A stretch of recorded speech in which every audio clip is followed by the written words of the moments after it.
Alerta importante, viu? Está aumentando no Brasil o número de jovens que fazem hemodiálise por causa de pressão alta. Hoje o nosso consultor e cardiologista, olha ele aí, o Dr. Roberto Calil, vai explicar pra gente por que o que faz mal pro seu coração também maltrata os seus rins. Cerca de 100 mil pessoas fazem diálise regularmente no Brasil.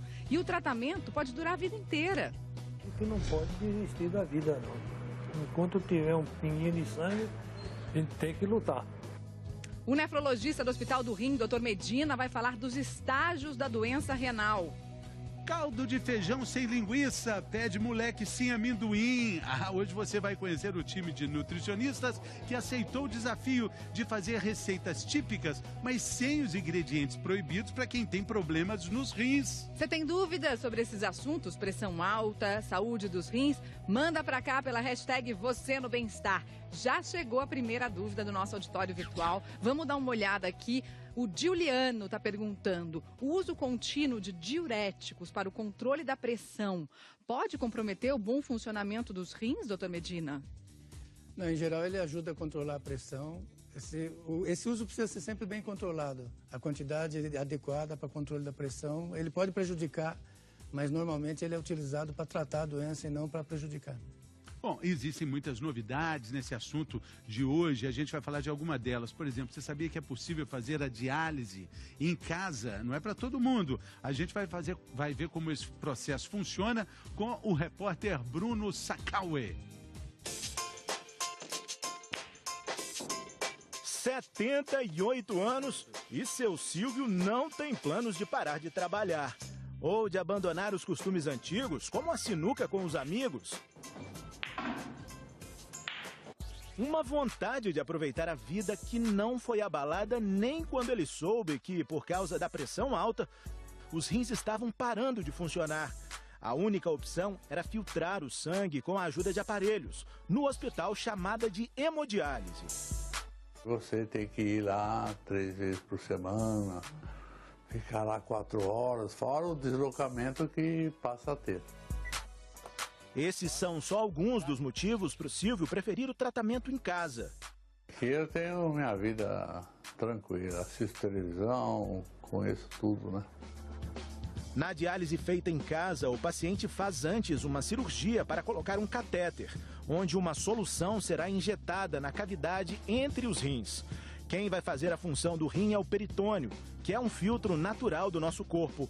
Quando a solução entra em contato com o sangue, ela remove substâncias que seriam eliminadas na urina: ureia, creatina, potássio e o excesso de água. O líquido, então, é drenado para uma bolsa, que fica do lado de fora do corpo. O mecanismo pode ser manual ou automático. Parece complicado.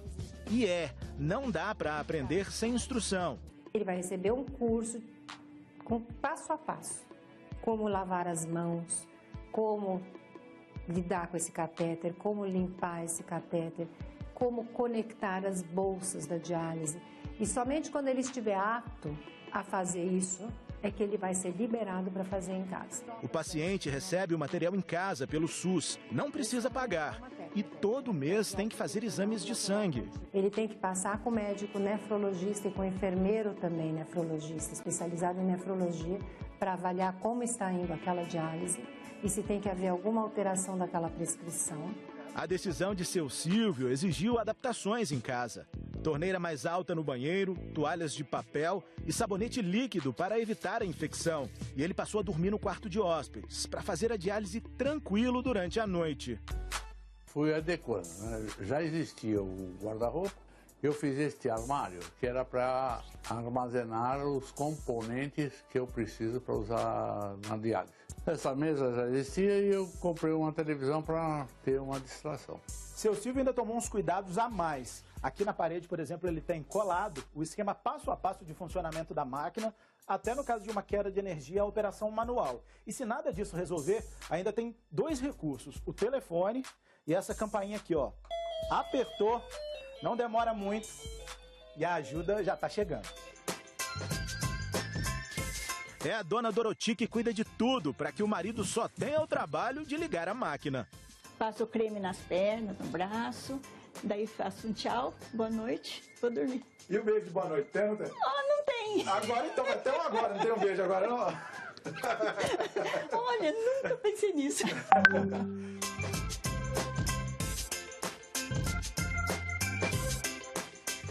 O beijinho é parte importantíssima do tratamento, mas esse tratamento não é para todo mundo, né, doutor Medina? Ele precisa de alguns detalhes que são importantes, né? O tratamento que eu estou falando da diálise em casa. A diálise é só quando o rim está funcionando menos do que 10% do normal.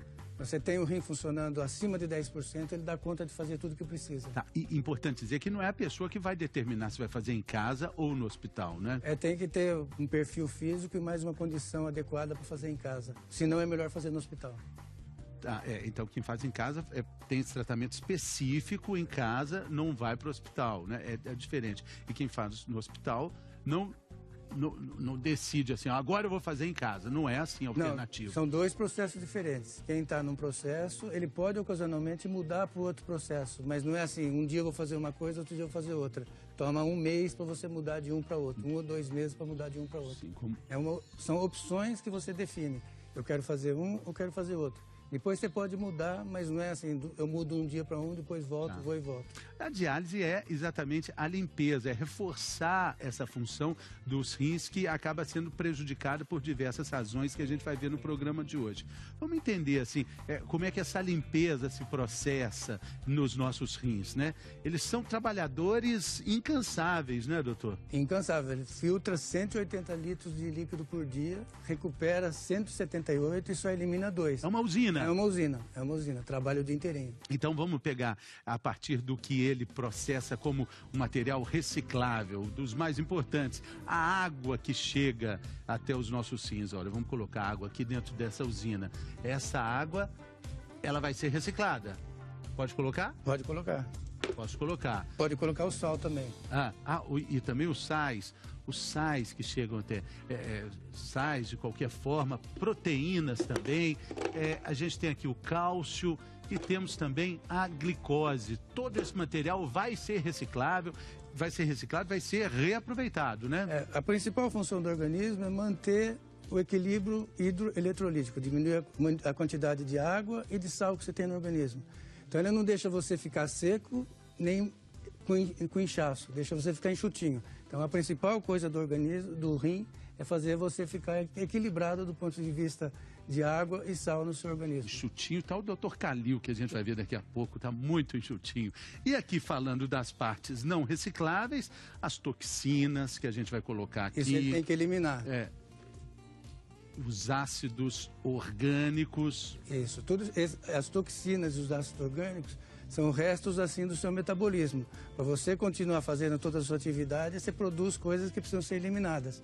Ou vai ser eliminada pelo fígado, ou vai ser eliminada pelo rim. O principal deles é o rim. Nós vamos falar aqui também da ureia e as drogas. Aqui a gente está falando dos remédios, né? Que a gente toma assim, quase que na nossa rotina, né? Muitas pessoas fazem isso, nem tudo é absorvido, ele precisa jogar fora. Todos os remédios que você precisa tomar, de alguma forma ou de outra, ele precisa ser eliminado.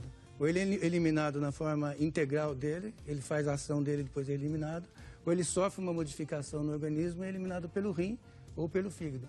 O rim é uma fonte, é uma via importante de eliminação, não só de remédios, mas algum produto da alimentação que o organismo seu precisa eliminar, não pode ser acumulado, ele elimina. E, além disso, o rim tem uma outra função importante, que ele ajuda na produção de sangue, ele produz um hormônio que ajuda na produção de sangue, ele produz hormônios que ajudam a controlar a pressão, então se o rim não estiver funcionando bem, a pressão sobe.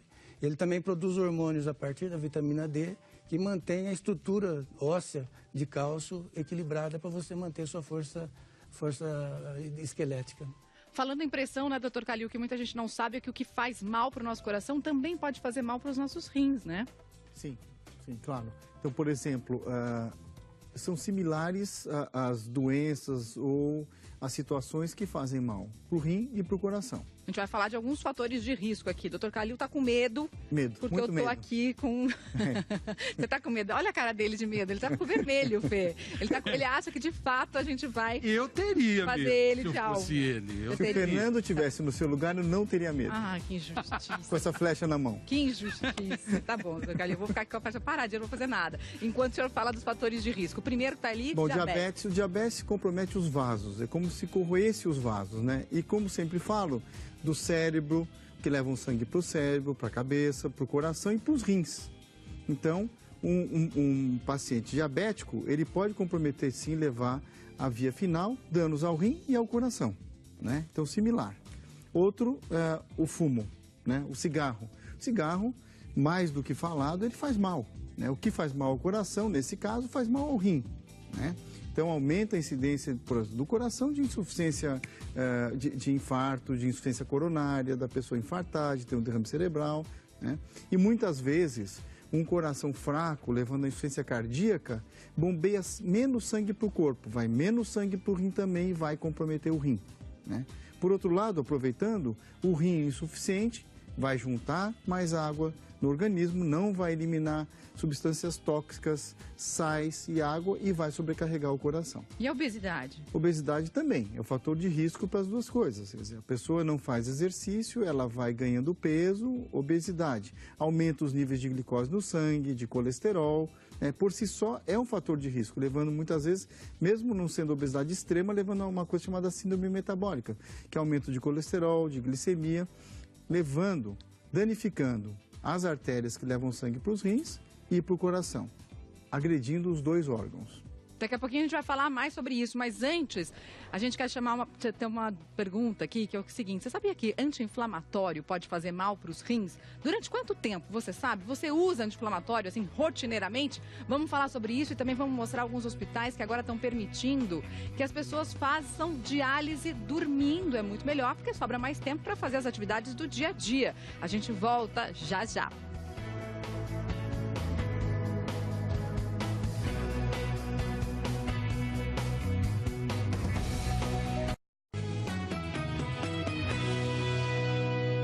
Saúde, estamos de volta. Hoje estamos falando da saúde dos rins. São muitas e muitas pessoas que precisam de passar pela hemodiálise. E o Bruno Sakaue passou uma temporada conosco aqui e fez algumas reportagens sobre esse assunto. E a gente vai entender melhor agora como esse processo funciona.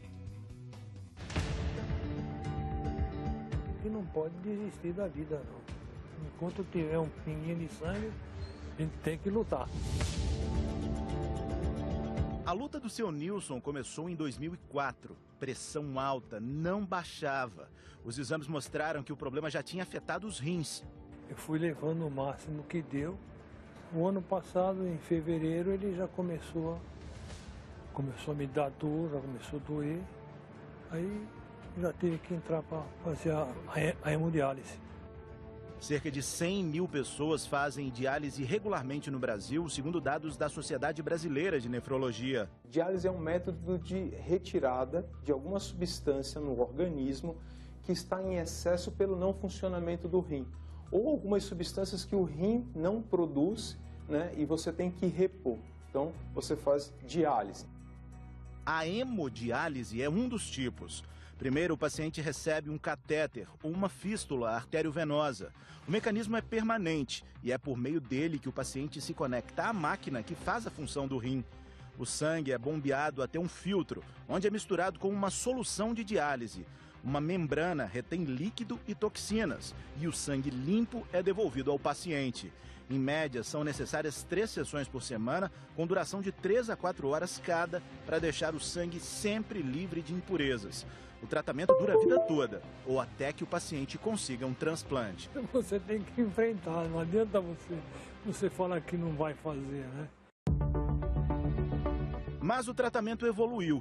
No início, há algumas décadas, os procedimentos eram mais demorados. Os pacientes tinham queda de pressão com a retirada de líquidos. Muitos passavam mal. Os avanços tecnológicos permitiram que as máquinas elas melhorassem bastante. Eu tenho um paciente, por exemplo, que ele contratou um professor de inglês e tinha aula de inglês durante a diálise. Quem poderia imaginar que um dia seria possível dormir durante a hemodiálise? 9 da noite, o Francisco está chegando ao hospital para a sessão noturna. O processo é mais lento, leva 7 horas. Eu precisava aproveitar mais meu tempo durante o dia de trabalho profissional. E aí, depois eu vi que os resultados foram muito bons, entendeu? Inclusive de medicamentos que eu tive que tirar. Chega a ser uma noite normal de sono para você já hoje em dia, depois de 2 anos e meio? Normal, bem normal. bem normal, bem tranquila também. Então, hora de dormir.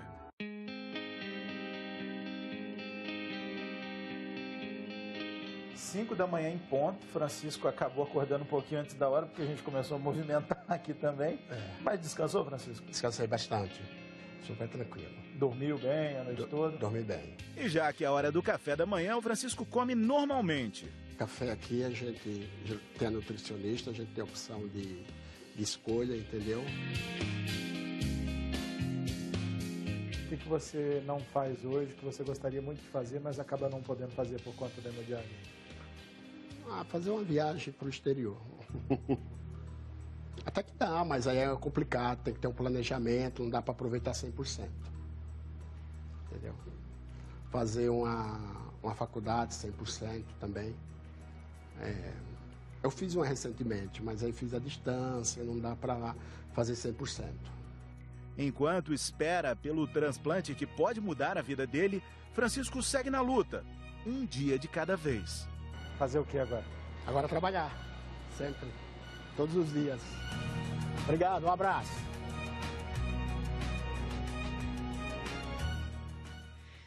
Apesar do tratamento noturno facilitar um pouco a vida, porque a gente viu que o Francisco consegue trabalhar, né? É uma vida cheia de restrições, né, doutor Medina? É possível evitar chegar a esse ponto, né? É possível evitar se você... Tem algumas coisas que são evitáveis, assim. Tem coisas que são de maneira passiva. Você não ser obeso, então não comer em excesso, né?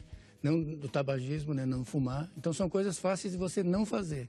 Tem outras coisas que ajudam, mas aí depende de uma sua atividade, você se movimentar, que é atividade física, e controlar o estresse, que aí depende de toda a comunidade. Então são coisas mais difíceis. Agora, mas não fumar e controlar o peso é bem razoável. E o uso de anti-inflamatório, por exemplo, que muita gente faz indiscriminadamente, também pode ser evitado e também pode prevenir doença renal? Também pode prevenir de duas formas. O anti-inflamatório ele pode dar uma inflamação aguda no rim, levar à perda de função de uma hora para outra, mas a maioria das vezes são pessoas que consomem por muito tempo, muitos anos. E a vitamina D, que é uma mania agora. Todo mundo acha que tem que tomar vitamina D, toma de maneira descontrolada, não monitorada. E às vezes ela fica com nível muito alto, aumenta muito o nível de cálcio no sangue e atrapalha a função do rim. E depois demora para recuperar. Não fica o tempo todo em diálise, mas às vezes precisa passar um tempo em diálise. Qual é a dica para que as pessoas que tomam anti-inflamatório ou que tomam vitamina D saibam que estão com algum problema no rim? Porque demora para dar sinal, né? Demora para dar sinal, tanto um como o outro demora para dar sinal. O rim, para ele dar sinal que ele está com insuficiência, é quando ele tem menos do que 20% ou 30% da função. E precisa fazer diálise, como foi mostrado aí, quando ele tem menos de 10% da função. Então, se você tiver mais de 10% da função do rim, você ainda consegue levar uma vida normal, por isso que é difícil você identificar precocemente. O que nós fazemos é que orientamos para que as pessoas façam um exame, que é um exame simples, que é um exame de creatinina, um exame de urina, um exame de creatinina, e medir a pressão, que são indicativos que tem alteração da função do rim. Quem tem esses problemas renais agudos, é claro que tem uma série de restrições alimentares, né? E a gente vai ver daqui a pouco, no próximo bloco, o desafio de umas nutricionistas lá de Divinópolis que criaram receitas para esse período de delícias juninas que podem caber na dieta de todo mundo.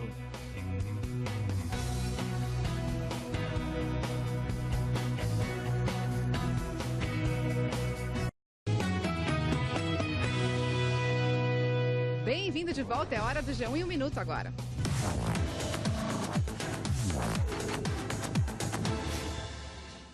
Olá, bom dia. A Polícia Federal pediu para o presidente Michel Temer esclarecer a frase "tem que manter isso". A frase foi dita para Joesley Batista, da JBS, em março e gravada pelo empresário numa conversa. Essa é uma das 82 perguntas enviadas pela Polícia Federal ao Temer ontem. Fazem parte de um inquérito no Supremo Tribunal Federal. O presidente tem 24 horas para responder, mas não é obrigado. No G1 tem todas as perguntas e também tudo sobre o julgamento da chapa Dilma Temer, que começa nessa noite. E o ex-ministro do Turismo e ex-presidente da Câmara, Henrique Alves, é alvo de 2 operações da Polícia Federal nessa terça. Ele foi preso agora de manhã em uma operação que investiga a corrupção na construção da Arena das Dunas, em Natal. A Polícia Federal está falando agora sobre isso. Ele também é alvo de uma operação que investiga fraudes na Caixa Econômica Federal. E mudando de assunto, eu termino falando de um estudo publicado em uma revista científica americana. A pesquisa feita com adultos mostra que crianças que passaram por um divórcio difícil dos pais podem ter a saúde prejudicada por décadas. Isso porque o estresse na infância afeta o sistema imunológico por um bom tempo, Mariana e Fernando. Paulinha, amanhã você está desafiada a trazer boas notícias, tá bom? Uma dancinha de ontem foi mais interessante. Mais light, né? Mais light, sem dúvida. Obrigada, Paulinha. Obrigada pelas informações, é brincadeira. Beijão, bom trabalho para você. Para vocês também, um beijo. Beijo. Vamos para Divinópolis, então, ver a reportagem do Marcelo Lages, que tem as nutricionistas, né, Mari, que aceitaram o desafio de fazer um cardápio adaptado a pessoas que têm problemas renais. Será que ficou bom? Vamos ver. Imagine você ter muita vontade de comer uma coisa e não poder. Neste centro de hemodiálise, os profissionais de saúde fizeram uma pesquisa perguntando qual o prato preferido dos pacientes. A surpresa das nutricionistas é que a maioria escolheu receitas com ingredientes proibidos para eles. Feijão tropeiro que leva torresmo, e o torresmo faz mal, né? Agora eu tenho que evitar. E eu gosto muito. Nada de feijão tropeiro.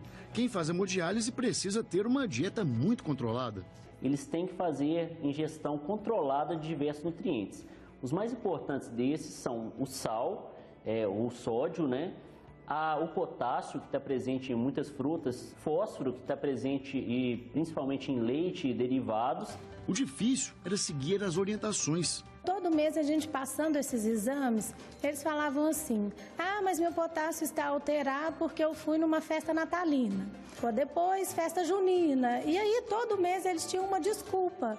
E aí eu falei, gente, então a gente precisa, né, adaptar algumas receitas em datas festivas para que eles possam estar variando o cardápio, estar se alimentando melhor, sem estar prejudicando os exames.